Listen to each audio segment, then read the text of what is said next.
Hello, Aries, my very dears. This is your reading for the week of January 19th, or when you hear it and it resonates. And it won't be for every Aries. So I had quite a lot come in, and there may be two storylines here that I'm getting at the same time. So I'm going to go back to the initial start, which was whatever situation is going on for you right now that you might be feeling challenged by. Again, won't be for every Aries. You're being asked to settle into it being what it is. Now, that doesn't mean throwing your hands up and saying, well, that's it, there's nothing I can do about it. No. What that means is you acknowledge what the situation is that you're dealing with. You don't fight it in your head that it is this way. You go, this is the reality. And now what's my next step? And I find that fascinating because the next card that came out for you was chaos. And that's kind of the feeling that I was getting as I started. It was this idea that whatever you're dealing with here, you want to be able to maintain your eye on where it is you're desiring to go without the anger, frustration, about the fact that it's not yet that. Okay? So if you're dealing with something that is a progressive project, or project even being in terms of your own well-being, or if you are working towards just a different template for your life, working on creating a different template, you're being asked to keep your eye on where it is you want to go.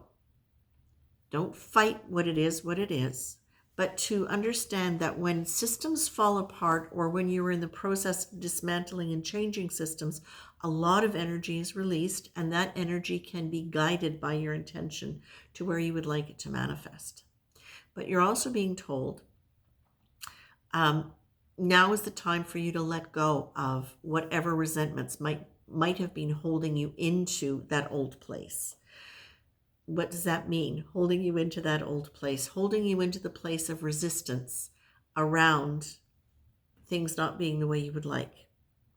Now, what you're also being told here is, please pay attention to your words. Pay attention not just to the words that you're saying to people, although that is important, and I'll tell you why in a minute, if I remember.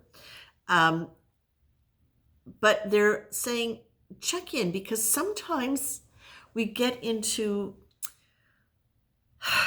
moods, and we can, in those moods, in those states of mind, we can start repeating old stories, old lines. Oh, it's never going to be. And it's not even necessarily cognitive distortions, although it often is.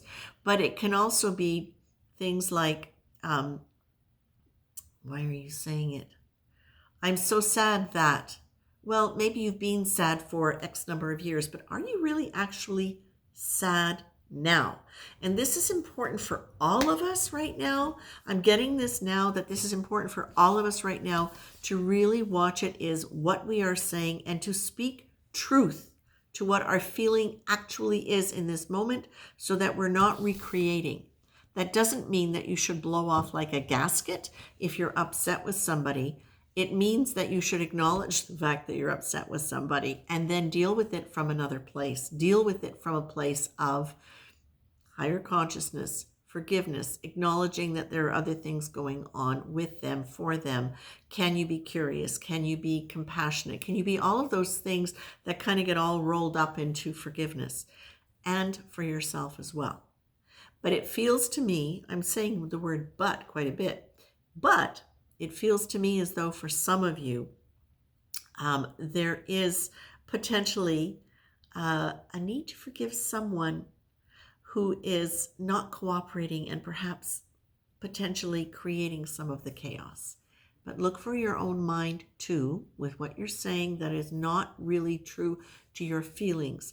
Because when you do that, they're saying this right now, when you speak without checking in and referencing what you are feeling, you're literally creating a story out of old feelings. And when you state a new feeling that is true, that is aligned with your authentic heart, then what tends to happen is that's part of what guides the chaos. It's the truth of the energy.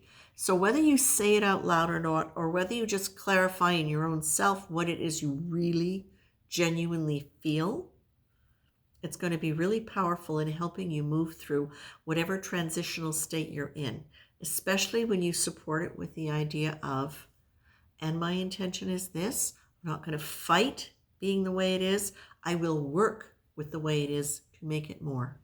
So I'm going to leave it like that.